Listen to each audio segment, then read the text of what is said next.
In the previous lecture, we discussed some introductory portions of DC machines, their historical developments, their importance, their possible applications, and the constructional features involving the different parts, the stator, the rotor. Then we also identify certain terminologies like armature, field. We also identified that there are electrical parts, there are mechanical parts. The mechanical parts are the shaft and the yoke. Electrical parts are the terminals through which we supply electrical energy or take out electrical energy.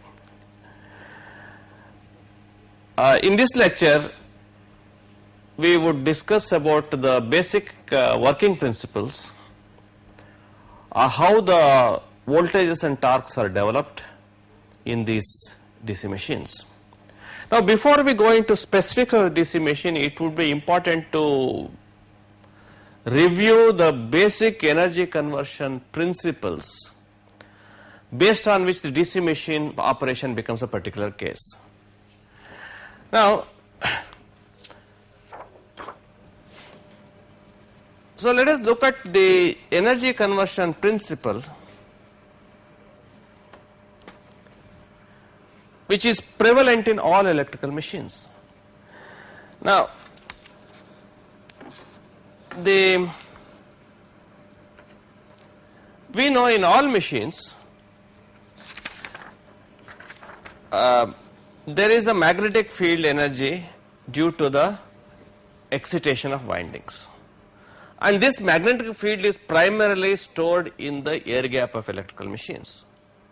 Now, what will this field do? This field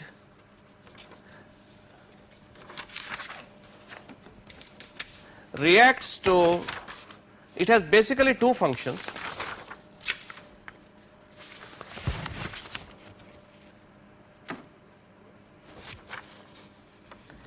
This field reacts to electrical network to cause electrical voltages, and this field reacts to mechanical network to produce the torque. This is a basic principle. There is a field in the air gap which reacts to electrical networks through change of flux linkages causes the voltage, and it reacts to mechanical networks because there are also these fields will also can produce the force and the torque on the interacting parts. Now, so we notice that there is a voltage induced in the windings and a torque developed on the shaft. Now, they will have to interact with the external networks. So, how will it do? Firstly, the voltage induced in the winding will react to external electrical networks to cause currents and power and energy. So, this is what happens. Just the voltage will not produce any current unless it is connected to external network. When it is connected to external networks, a current flows and a power is developed and energy flow takes place. Similarly, in the case of a mechanical network, a torque is developed in the shaft and it reacts to external mechanical network, because that means to the shaft external loads are connected or external supply, mechanical supply is given, and that mechanical network, it will cause movement, it will cause forces. So, the torque and speed together will form the power and energy. So, this is the broadly we can say energy conversion principles, that is voltages cause currents, produce power, and the developed torque will interact with the external network to cause speed and hence the power. Now, having seen this,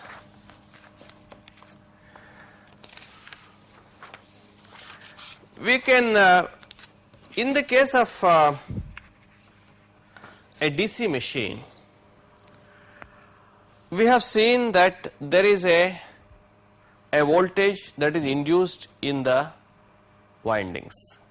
due to the movement of the conductors in a magnetic field. Okay. To recall,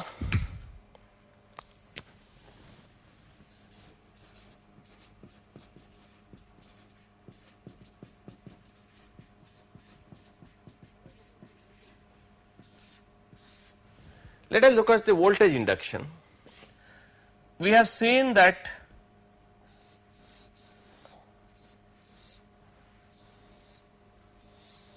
we place the conductors in a magnetic field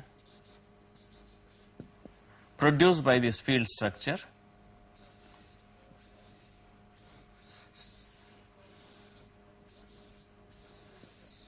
So this field structure produces a flux and there are conductors moving,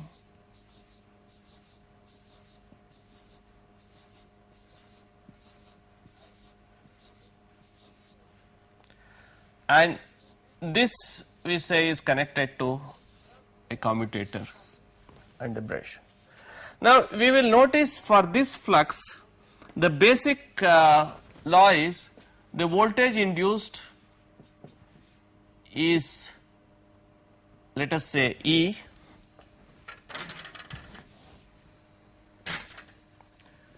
in a bar will be,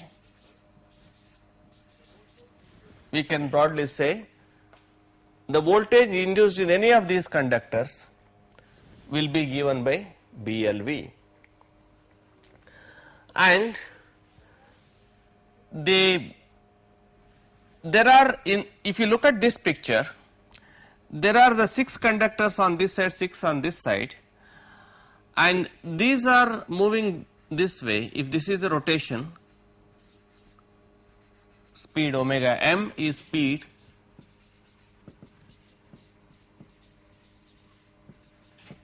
in radians per second,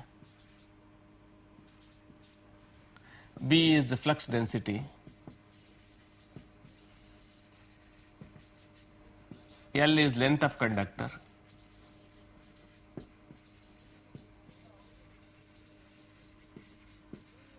now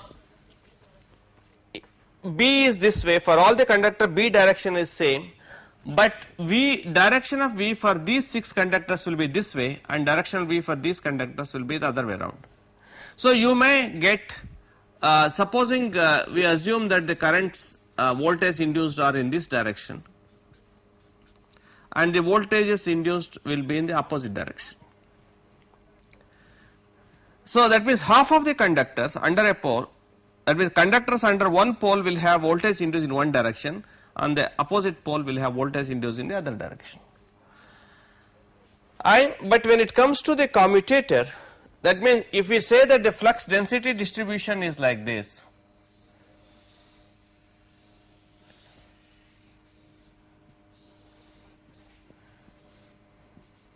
this is flux density versus the position theta, theta is any position. Obviously that means under the north pole and south pole, this is under the north pole, this is under the south pole. Flux density is, this is typically a trapezoidal flux density, and if you look at one coil, one conductor moving, when it is moving in this way at a uniform, so it will be at a, if V is constant, L is constant, B will be proportional to E. So you may find that almost proportionate voltages are induced in the same conductor like this. Okay. Now, but when the commutator will act in such a way that the same conductor will not be touching the brush, it will touch the opposite brush when it comes under the influence of the south pole. So you will notice that this will also be like this. This is the E. So the commutator, and we will explain just now, because of the commutator and brush action, the current direction, voltage direction will be uniform. So there is an average voltage, let us say capital E. E is the average voltage. Okay. So this is how a voltage comes at the brushes which will be broadly, let us say this is the voltage E induced at the brushes. So they will be have always a positive and a negative direction. Okay. We can see it through this picture here. Okay. Yeah.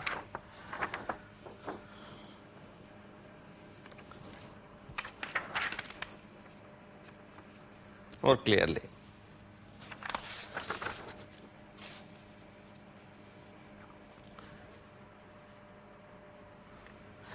Now, we have the DC machine. This is rotating at say omega. I just taken one coil, that is two conductors, and the flux flow is like this, going from here to here. Now, as it is under influence of one pole, let us say this has a positive potential, this has a negative potential. When this has a positive potential and moving this way, the same potential will come across this commutator segment.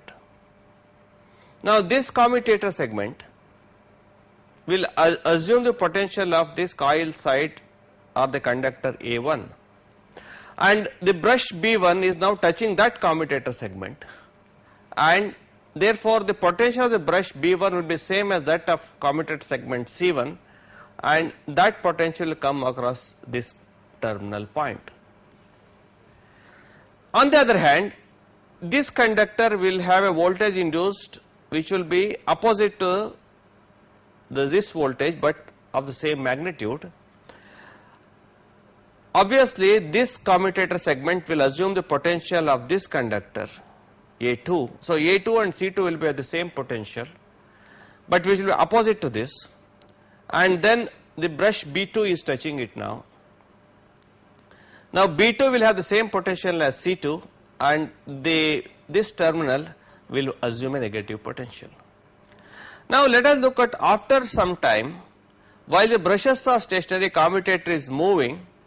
As this conductor comes under the influence of this pole, if you say this is the north pole and this is the south pole, if the north pole and this is the south pole, this will now come into the influence of the south pole, so it will have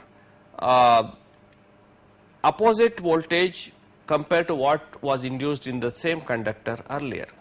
So as far as conductor is concerned, there is an alternating voltage induced in that, but the brushes, because after some time this commutator will come to this position and it will be touching the brush B2. So C1 will be now touching brush B2, but that would have got a negative voltage induced compared to the earlier case. So we can infer that while the commutator segment C1, C2 and the coil side A1, A2 would have alternating voltages induced in them, the brushes B1, B2 will always have the same directional voltages. So B1 will always have a positive potential and B2 will always have a negative potential. So voltage across this will continue to be unidirectional. So this is broadly the principle of a commutator, which is basically a mechanical rectifier. Okay. So we can say that in actual practice you will have a voltage which is maybe a trapezoidal type of voltage. Now if you have one conductor, it will be like this, but if you have several conductors displaced, so there will be several trapezoids like this. So this may be coil 1, this may be coil 2, this may be coil 3, like this. Now if you sum up all the voltages, we tend to get a fixed voltage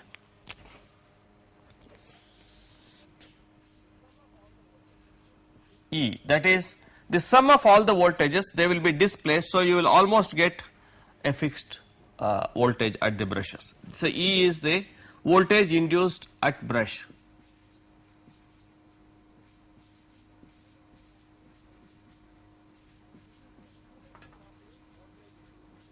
Which will be the accumulation of the voltage induced in different coils, because there are several coils which will be in series and you get these voltages. Okay.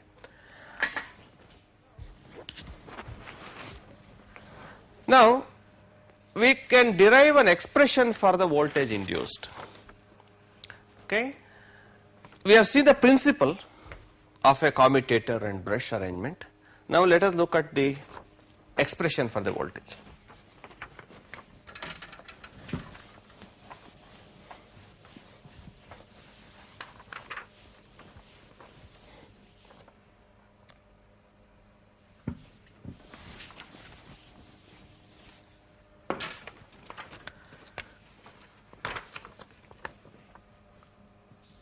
I will rewrite this poles.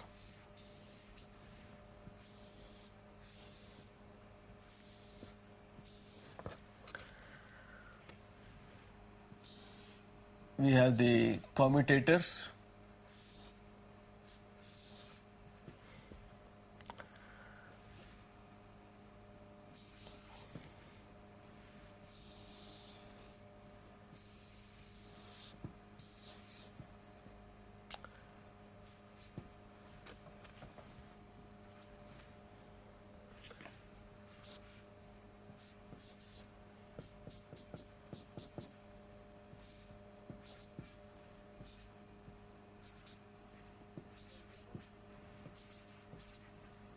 So A1, A2 is a coil which is rotating at omega. C1, C2 is commutator.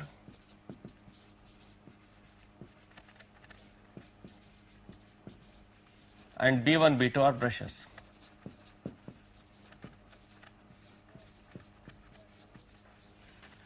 So we are saying that this will have a positive and negative. So the voltage induced will be like this, E. So we should know what is the voltage induced in a coil A1, A2 which is rotating in a in this field.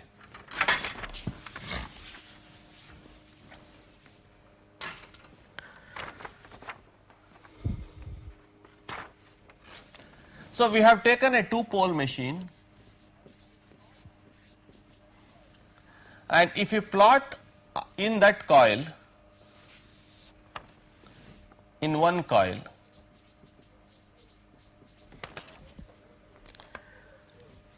in the coil the voltage, let us assume that the flux density is sinusoidal. Assume,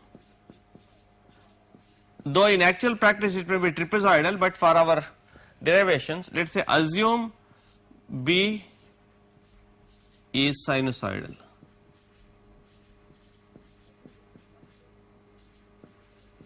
That is, the flux density distribution in the air gap is sinusoidal. If this is north pole and this is south pole and the flux is going this way, that means in this axis here we will have a maximum flux density here, and here we will have a minimum or a negative maximum flux density, and here we will have a zero flux density in the interpolar region. So if you plot B versus theta,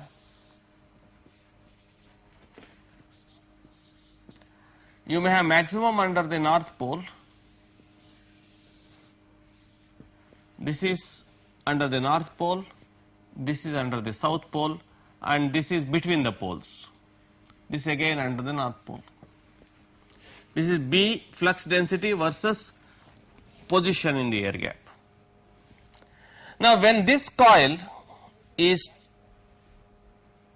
rotated in that flux density, it will have a sinusoidal voltage induced in this form.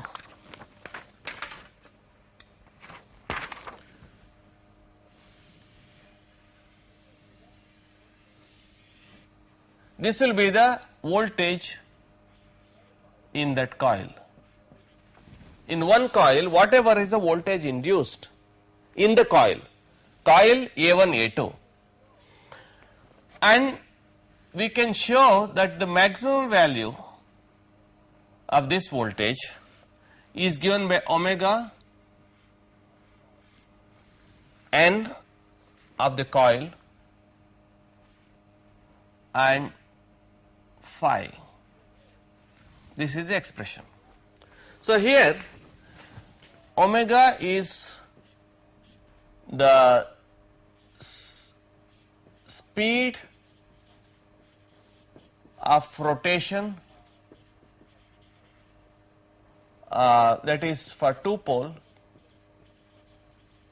which is also equal to frequency of voltage induced.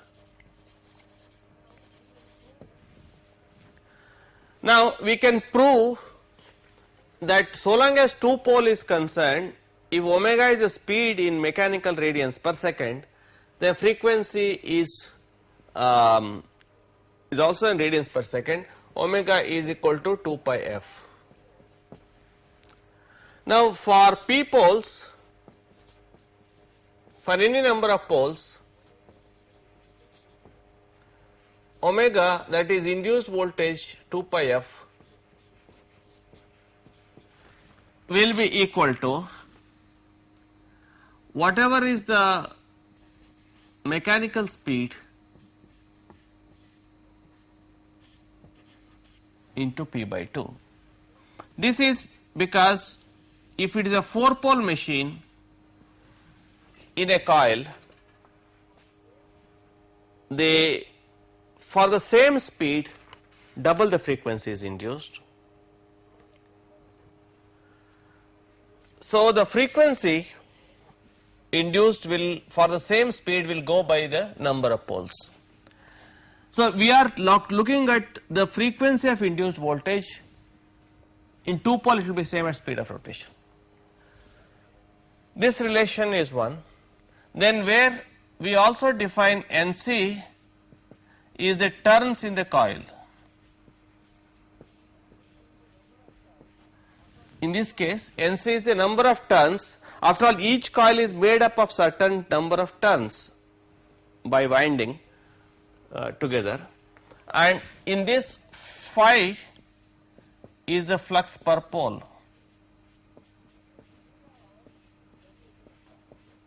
These are our definition of terms. The peak value of the voltage induced in a coil will be omega NC into phi, where phi is the flux per pole, that is moving from north pole to total flux per pole, and N is the number of turns in the coil, and omega is the induced frequency, and if two pole, omega mechanical is equal to omega electrical, and we get this. Now if this is the voltage induced,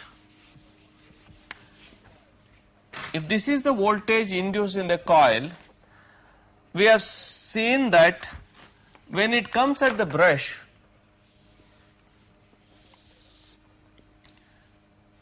let us say this is EA, that is at the brush,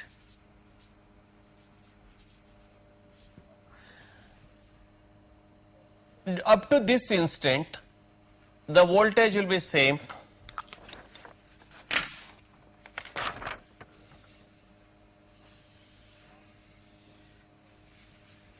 at half instant. This will be 0, let us say pi and 2 pi, this will be omega t.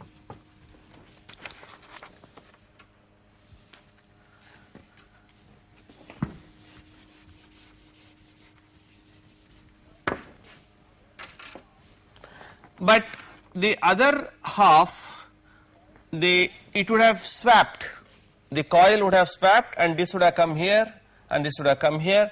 So again this will get reversed, the coil voltage get reversed, and the brush commutator is also reversed. So we will have a sort of a rectified wave. And let us say this is the EA is the average voltage at the terminals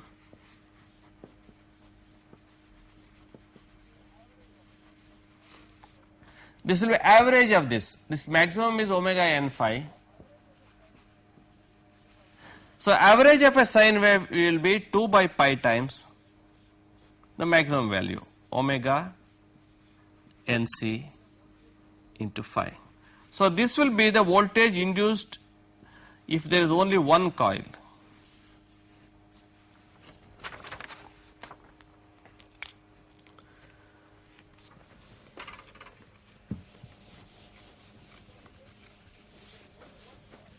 So we get, if there is only one coil, we get an average voltage given by this expression. Now you can place another coil, let us say some other coil here. I put A1, A2, let us say A3, A4.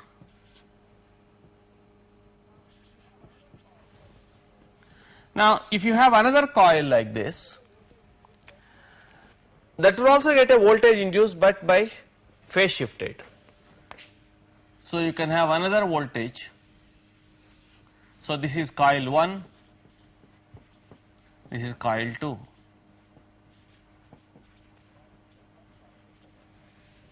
If you call this as one coil, the second coil, and there would be again further phase shift of this, so voltage induced will be like this. This is 1 and this is 2. And the total voltage, if they are connected in series, voltage that will come across the terminal will be the total voltage induced in this plus this at any instant of time. So you can sum up these voltages. So you may get a sum of these voltages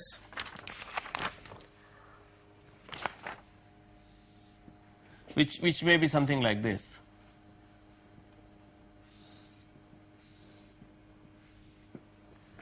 This is the E total. That means whatever was the voltage in one coil plus the second coil, that will add up. So you may have a different average value.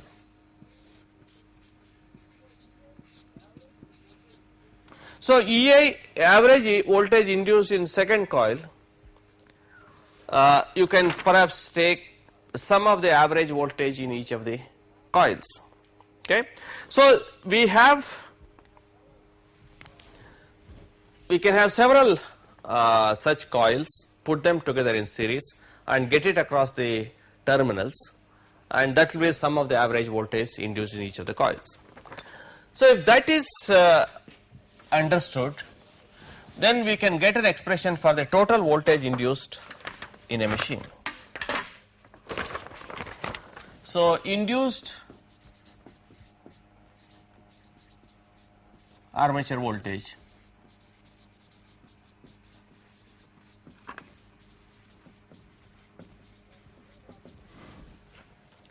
we have the induced armature voltage. So we define, let us recall, we had defined these terms. Omega m is mechanical speed, that is in radians per second, which will be equal to 2 pi nm by 60, where nm is the speed in revolution per minute, and we have defined phi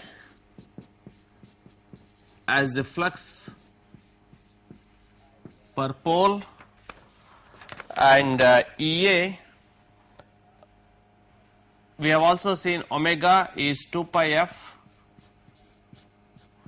will be equal to omega m into p by 2, where p is the number of poles.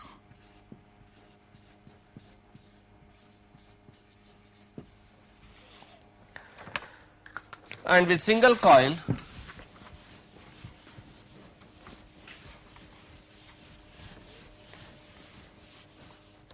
these are the definitions.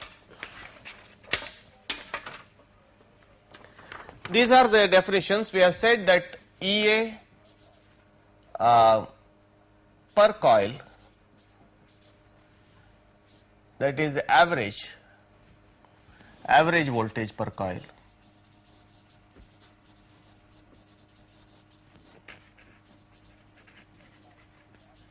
is given by 2 by pi, that is the average, into omega NC into phi, where NC is the turns per coil.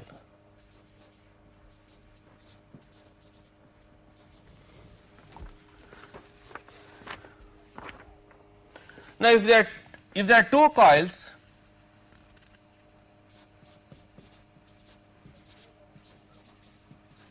we can say that EA would be 2 times 2 by pi omega NC into phi. Supposing if for, let us say, C coils, instead of 2 I have C number of coils, that means my number of coils is C, so EA can be written as C times 2 by pi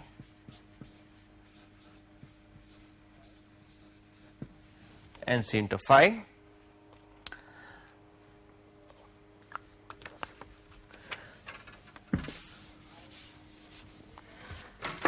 And this omega is electrical, so we can also write in terms of mechanical angles C into 2 by pi omega m into p by 2 NC into phi.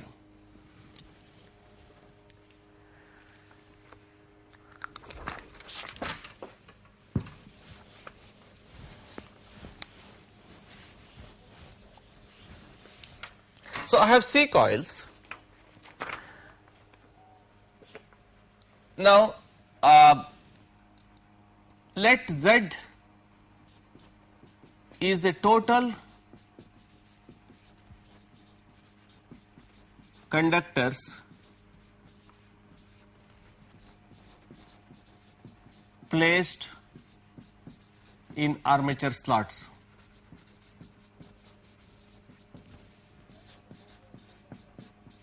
If Z is the total conductors placed in armature slots, total turns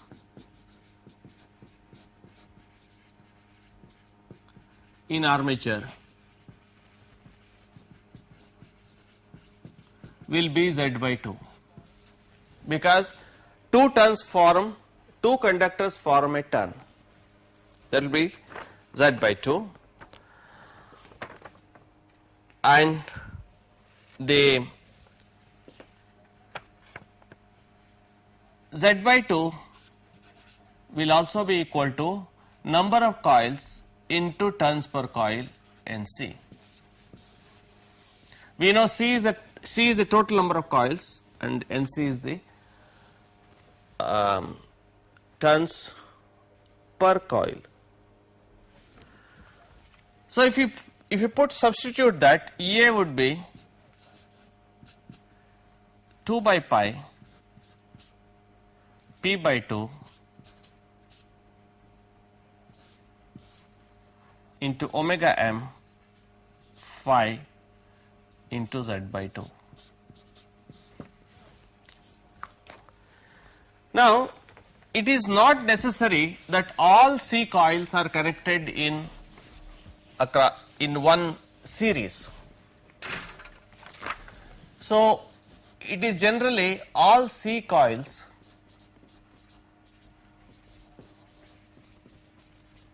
are not connected in series.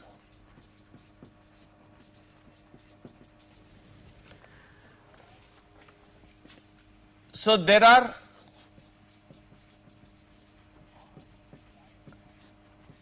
what are known as parallel paths, let us say A parallel paths.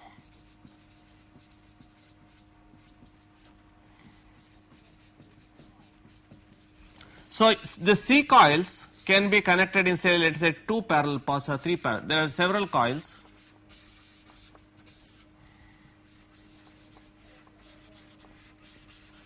Let us say, for example, C is 6 and parallel paths A is 2, as we see here.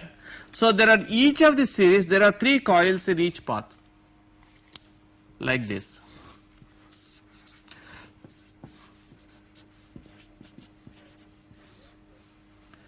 So in this case, there are 6 coils divided in 2 parallel paths. So there are C by A coils in each path.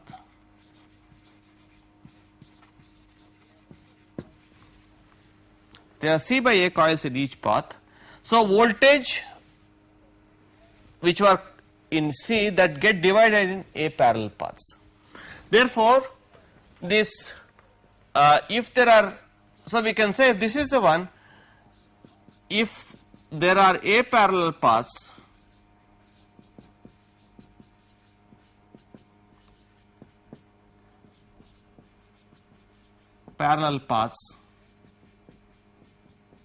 then we get EA will be whatever was EA in series, they will be divided into A parallel paths. So EA would be 1 by A times this expression, because we can substitute later, P by pi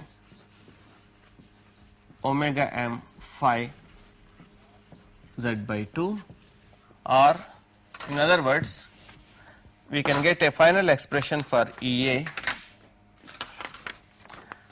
as P z by 2 pi A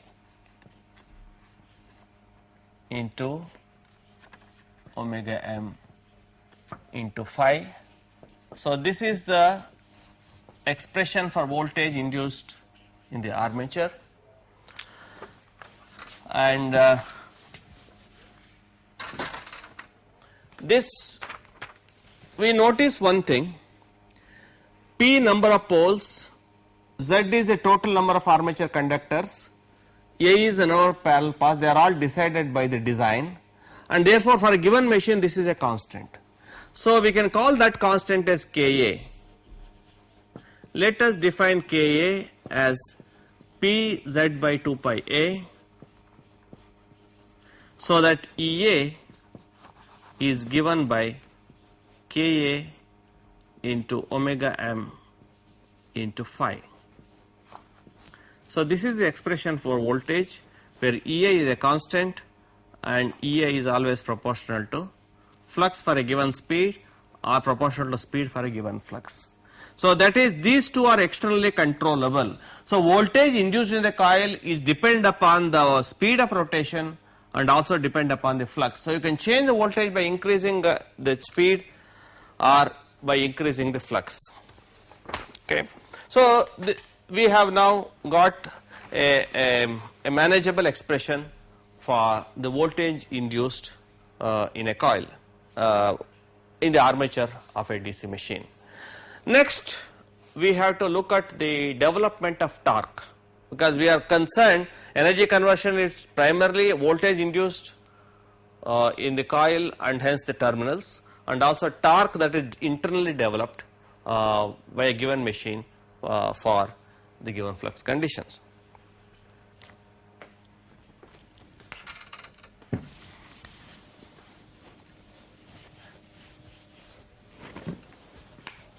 So there are two ways of looking at the torque in a DC machine.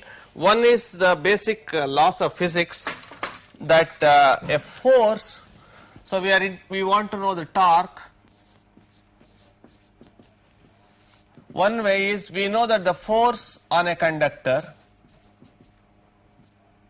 F is given by the flux density into current into length of the conductors, BIL. That is the force experienced by a current carrying conductor placed in a magnetic field B is given by the B into current in the conductor into length of the conductor. So we have seen that in a machine you have a conductor,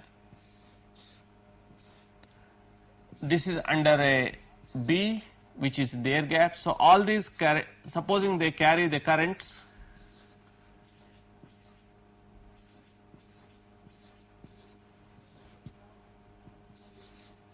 now invariably in DC machines it's always that under one pole the currents are in one direction, other opposite pole currents are in the other direction, and if these are the currents carried, though they experience a force based on the left hand rule. So if you look at the right side of the conductors, so we have the left hand rule which says that the thumb is the direction of motion or direction of force, and we also know that the middle finger is the direction of current and the forefinger is the direction of flux or B. So if this is the if you put it this way, current is going into the board, this is the flux direction, so motion or the force will be in this direction, downwards. So you will notice that the forces are all in this way, this is the direction of force for all the conductors here. So that means this will be the way it is pushing, that is omega m. Because the force, so the right side conductors will experience a force downwards, but the left side conductor, since the B direction is same, current direction is opposite, so that will move in the other direction. So the forces are all experienced like this. Now assuming that, if you assume that they are all in a similar trapezoidal magnetic field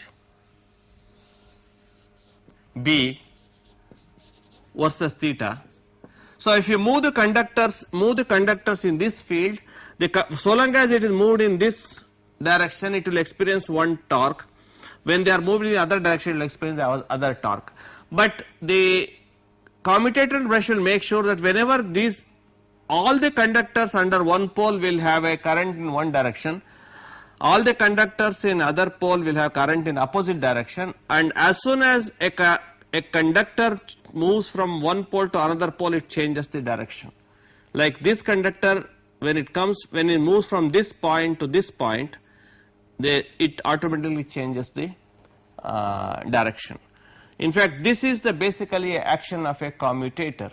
Commutation is, this coil is what we say, this conductor is now undergoing commutation. Similarly, this conductor is undergoing commutation. So if you consider this coil will be undergoing commutation as it passes through the brush.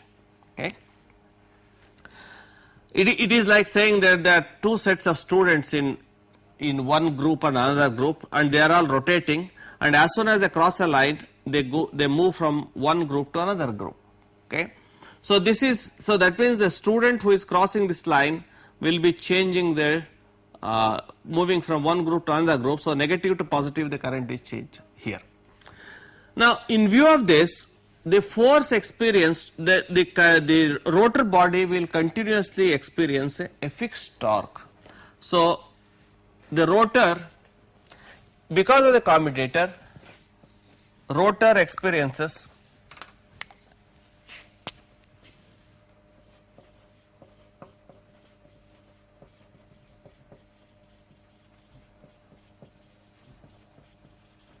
a fixed torque.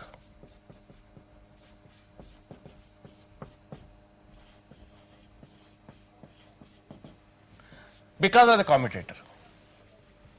This is one way of explaining the principle of torque. So whenever this force is experienced, then force into the radius gives you the torque, and we can get derived expression for torque. And there is another way of looking at it, that is in all the machines, current carrying conductors will produce a magnetic field in the air gap. The stator, in this case the field is producing a magnetic field in one axis. Rotor conductors will produce a magnetic field in another axis. So we can say that both stator and rotor are creating magnets. Stator produces a magnet and rotor produces a magnet. So we have, supposing we say this is the stator magnet, this is the rotor magnet, its rotor will always try to align with the stator magnet. Now in the case of DC machine, rotor magnet, because of the brushes, will be always at quadrature with the stator magnet. So there is always a tendency to align with the stator magnet, and this is one of the principle in which we can get the expression for torque. Okay. Now let us look at it can be explained like this. So what we are trying to say is there is a stator magnet S, there is a rotor magnet R. Stator magnet is creating an MMF in the air gap with a peak value Fs. Rotor magnet is producing an MMF peak value Fr, and the angle between the two is delta Sr, and the torque between them will depend upon, the expression is like this: the torque between them is given by some constant times the Fs Fr sin delta Sr. This is the expression for torque. The torque developed in any machine is given by the MMF or the pole strength of a stator magnet, rotor magnet, MMF of stator, MMF rotor, and angle between them, that is delta Sr. So we have this angle. Now we can see that so long as Fs and Fr are fixed, torque is proportional to sin delta Sr like this. Now when will be the maximum torque? There is a maximum torque. So Tmax is equal to K into Fs into Fr. That is the, because when delta R Sr is 90 degrees. So when delta Sr is 90 degrees, the angle is, this is the maximum value. But in the case of DC machine, we could, the nature of fields are typically like this.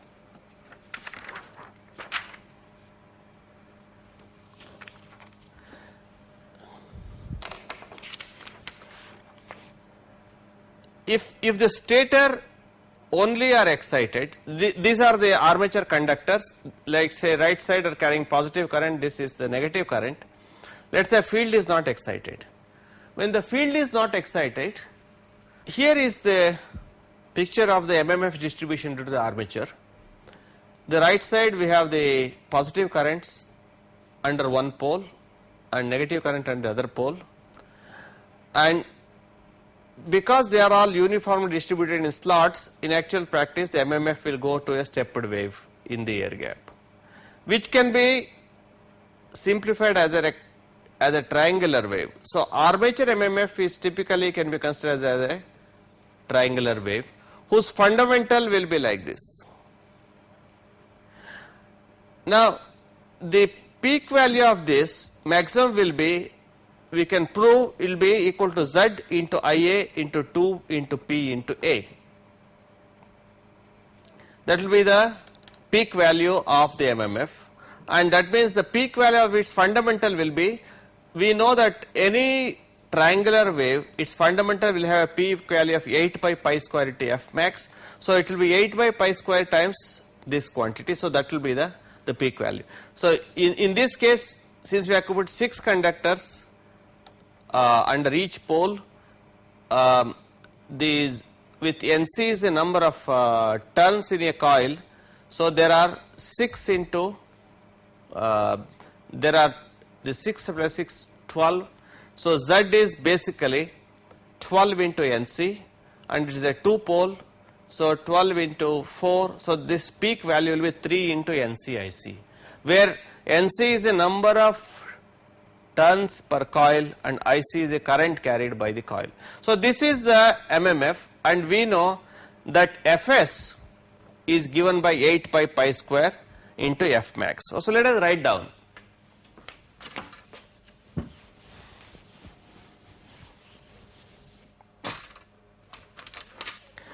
Because our fundamental, when we say that two magnets are created, we assume that the magnets produce purely sinusoidal flux density distribution in the air gap. So the stator is producing a magnet of a peak value, and rotor is producing a magnet. So in this case, stator is basically the field structure with a, that means Fs is the peak of fundamental of field MMF, that is MMF produced by the field winding only, and F armature, that is rotor,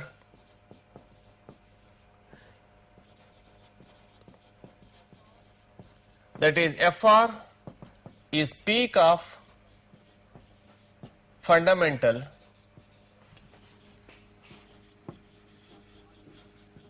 of armature MMF.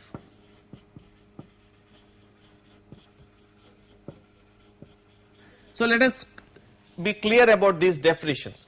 Fs is the peak of fundamental of field MMF, that is MMF produced in the air gap due to the field winding alone, and Fr is the peak of fundamental of armature MMF, which is, we have now just now seen, it is equal to 8 by pi square into the maximum value, which is Z by 2p. We have got it here, that is Z by 2p into Ia by A.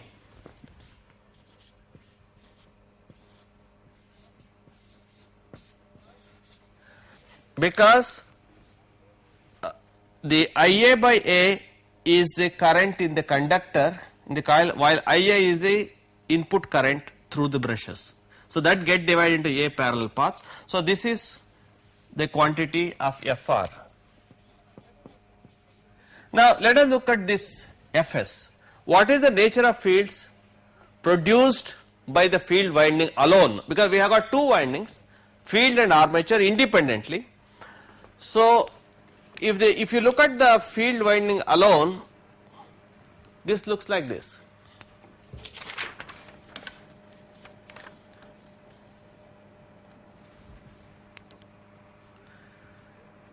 We have seen that in actual practice the MMF is more trapezoidal due to the field more or less fixed under one pole and also under the other pole, but with opposite polarity. So we can consider the fundamental of this with a Bs is the flux density and Fs is the MMF. So we can assume that the rotor is trapezoidal, but we will take its fundamental. So that we have defined as the Fs is peak of the fundamental of the field MMF.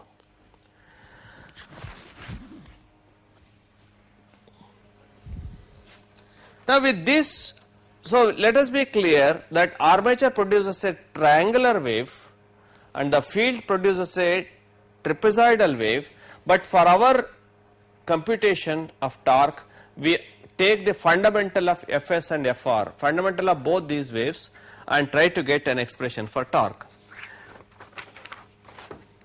So we will rewrite the torque is given by a constant into Fs into Fr into sine delta Sr, where we had already said Fs is the peak of the fundamental of stator MMF, Fr is the peak of fundamental of rotor MMF, and delta Sr is the angle between the two. And the factor constant K is given by mu naught pi d L by 4G, where mu naught is the permeability of free space,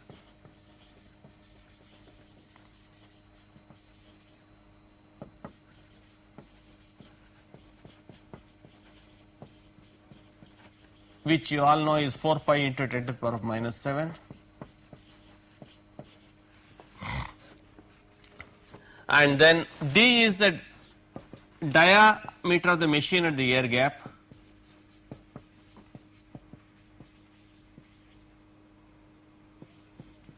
and L is the axial length of the machine,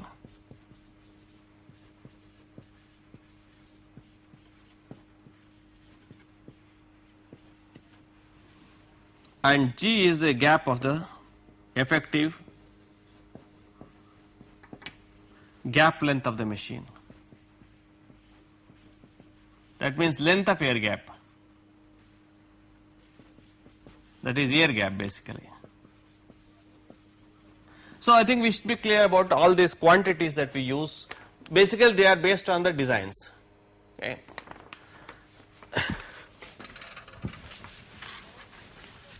So we can quickly come up to the expression for torque, as since the condition for torque development is Fs should not be 0, Fr should not be 0, and delta Sr should not be 0.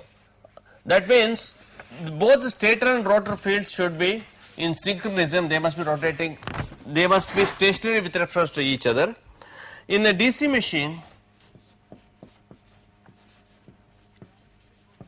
we already know that delta Sr is 90 degrees, they are always at quadrature. So therefore, and also the flux per pole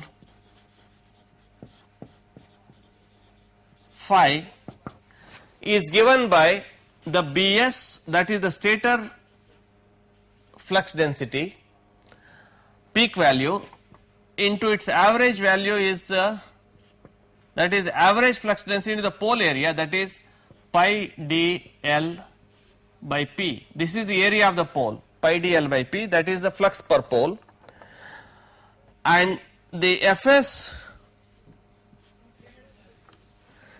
will be equal to Pg. We can, from this we can prove Pg by 2 mu naught dl into phi, and we have already seen Fr, so we can get an expression for torque by substitution like this. We know Fs and Fr, let us substitute. So T equal to a constant which is mu naught pi dlp by 4G, then we define Fs which is given by Pg by 2 mu naught dl, and we know Fr which is 8 by pi square into Z by 2 Pa into phi into Ia, and that means we can get it as torque, final expression for torque will be equal to, we can, on simplification it will come to Pz by 2 pi A into phi into Ia. This is an expression for torque, this is the final expression for torque, and we know this term is equal to the same constant which we have defined, that is Ka phi Ia. This is the expression for torque.